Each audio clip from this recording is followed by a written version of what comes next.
C'est votre une, Natacha. Maton, la prison, c'est le bagne. Vous avez 1 minute, top chrono. Oui, la prison, c'est le bagne, mais pas forcément pour ceux qu'on croit. Voilà.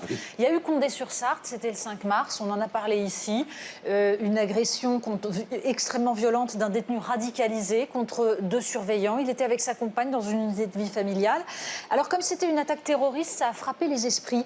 Mais en fait, c'est le quotidien des surveillants de prison, puisque chaque année, il y a 4000 agressions. Il y a eu un pic en 2012, un pic en 2017, mais en fait, 2019 promet de battre des records. D'ailleurs, le même jour, le 5 mars, il y a eu une agression à Château-Thierry. Le 12 mars, il y a eu une agression à Beauvais.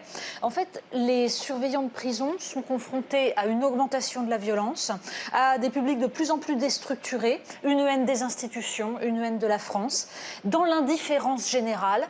C'est-à-dire que la société ne se rend pas compte de ce que vivent ces gens qui, pourtant, sont en première ligne et sont au service de notre sécurité. C'est une honte. Et on va accueillir un surveillant de prison qui va nous en parler. Comment vous faites? Elle est pile dans le temps, mais chaque semaine, vous avez 1 minute, vous terminez 1 minute. Discipliné. Pour continuer à en parler, j'accueille Fabien. Il est surveillant à la prison de Condé-sur-Sarthe, justement.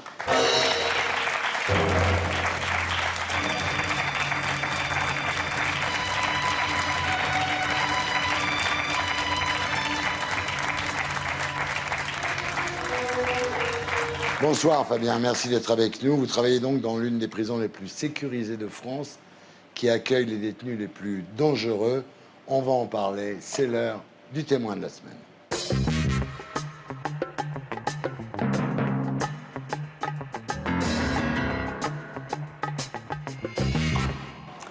Alors Fabien, première question d'abord. Comment vont vos 2 collègues de Condé-sur-Sarthe qui ont été agressés? Est-ce que vous avez de leurs nouvelles? Je suis allé les voir hier à l'hôpital. Alors il y en a un qui est sorti il y a quelques jours maintenant, mais le dernier, donc Olivier, lui, risque de sortir la semaine prochaine. Je pense que psychologiquement, de toute façon, pour les deux, ça va être très très difficile à remonter la pente. Vous êtes dans une prison qui est une prison ultra sécurisée, considérée comme extrêmement moderne, et pourtant, on a l'impression que ça ne suffit pas. Pourquoi exactement? On a tout ce qu'il faut, on a tous les outils pour pouvoir travailler, mais on n'a pas les législations qu'il faut pour pouvoir avancer, en fait. Vous faites allusion notamment au fait qu'on n'a pas le droit de fouiller les familles des détenus. C'est-à-dire qu'on considère qu'il faut respecter avant tout le droit de ces familles, mais pas votre droit à la sécurité. C'est ça. Par exemple, quand il y a une famille qui rentre pour un parloir, en fait, il peut aller de la sortie jusqu'au box du parloir sans presque aucun problème. Et là, c'était une attaque terroriste, mais quel est votre quotidien? Des insultes, ça c'est perpétuel, c'est tous les jours insultes. Après, il peut y avoir des crachats, il y a des agressions qui vont, par exemple, des jets d'urine, d'excréments, des objets, tout ce qui peut passer dans les mains, on va le prendre, ça c'est sûr. Puis après, les agressions physiques aussi. Et il y a des menaces de mort aussi. Menaces de mort. Quand un surveillant est menacé de mort, il porte plainte. Parce que je sais que certains surveillants ne portent pas plainte parce qu'ils savent que s'ils portent plainte, leur nom peut être dévoilé ensuite aux détenus. Et il y a des surveillants qui sont agressés aussi en dehors de la prison. Si on porte plainte, du coup on doit dévoiler le nom au commissariat et du coup derrière, ce qui se passe, c'est qu'on arrive à être retrouvé très facilement avec les réseaux sociaux aujourd'hui et où maintenant on se met devant la prison, tout simplement. Ils attendent plus. La radicalisation, ça a changé des choses dans ce contexte qui est déjà d'une violence absolue. En fait, pour expliquer, les radicalisés, ils sont arrivés il y a déjà bien longtemps en arrière. Moi, j'ai commencé il y a 10 ans, en 2009, où il y avait déjà des radicalisés, mais eux, c'était des dormants, on va dire. Et au fur et à mesure, plus ils ont été nombreux et plus ils ont commencé à avoir des stratégies pour passer à la vitesse supérieure. Maintenant, ils sont nombreux, alors du coup, ils peuvent planifier des attaques, comme il s'est passé mardi dernier. Ça a changé quelque chose, l'agression de Condé-sur-Sarthe? Clairement, moi, maintenant, j'ai peur d'aller au travail, tout simplement. J'ai peur de passer la porte d'entrée qu'on bloque maintenant, à l'heure d'aujourd'hui, à la prison, quoi. C'est les matons qui ont peur des prisonniers, quoi. Faut dire ça comme ça. Est-ce que vous pouvez nous confirmer, que le détenu en question, donc radicalisé, avait un petit appartement pour baiser sa femme 48 heures par semaine ou 48 heures tous les 15 jours, avec un petit balcon, une télévision, un frigidaire. Mais est-ce que c'est vrai, ça?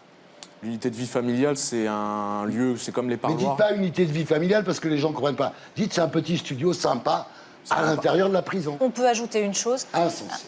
Un surveillant de base, il gagne combien par mois pour subir ça, pour subir les jets d'urine, les excréments, les menaces de mort? À l'issue du concours, quand on part à l'école, on touche 1 400 €. Voilà. Voilà. C'est Sans logement de fonction, sans. On est rien. 1 400 €, mais livré à soi-même après, quoi. c'est un mépris de la Et avec société. Ciotti. Ça fait 11 ans que je suis député et je suis depuis le début ces questions pénitentiaires et qui sont vraiment laissées pour compte et les parents pauvres.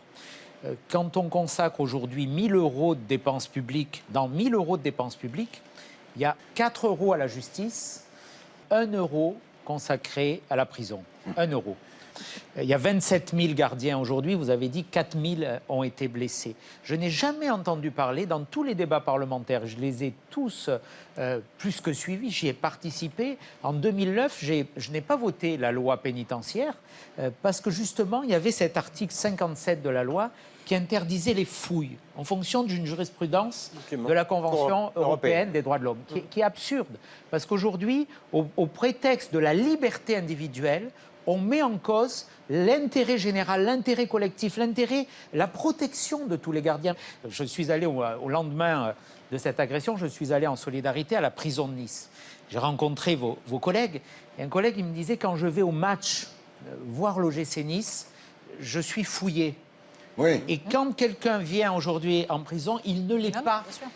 On marche sur la tête, parce qu'à force de vouloir donner des libertés aux ennemis de la liberté, on met en péril notre société. Mais il C'est faut des moyens. Une société qui est incapable de se défendre, en fait. Bien C'est sûr. très grave. Bah, vous savez, en 50 ans, et la justice en fait partie, on a divisé par 2 l'effort de protection consacré à la défense nationale, à la sécurité, police, gendarmerie, et à la justice. On consacre 60 € pour nous protéger, dans ces fameux 1 000 €. Oui. On consacre 575 € à la protection sociale. Ça veut dire que l'État est devenu squelettique, pour sa mission première, c'est-à-dire de protéger les autres, d'avoir le monopole de la violence légitime, parce que personne ne peut remplacer l'État dans ses missions. Et en revanche, l'État est devenu obèse dans des dépenses sociales dont on a peine à voir aujourd'hui systématiquement l'utilité quand on voit qu'il y a de plus en plus de pauvreté, qu'il y a de Très plus en bien, plus de... très clair. En tous les cas, Fabien, bravo pour votre courage, parce que j'imagine que le fait que vous témoignez ce soir ne va pas vous aider dans votre carrière, et c'est très courageux, voilà. Merci à vous. Merci. J'aurais juste voulu passer un petit message à Yannick et Olivier, qu'on est là pour eux et puis qu'on va essayer d'aller jusqu'au bout parce qu'il faut que ça s'arrête et puis il faut qu'on puisse rentrer sereinement dans les établissements pour aller faire notre travail. C'est tout ce qu'on demande, nous, concrètement. oui. C'est tout ce qu'on veut. Voilà. Merci. Merci.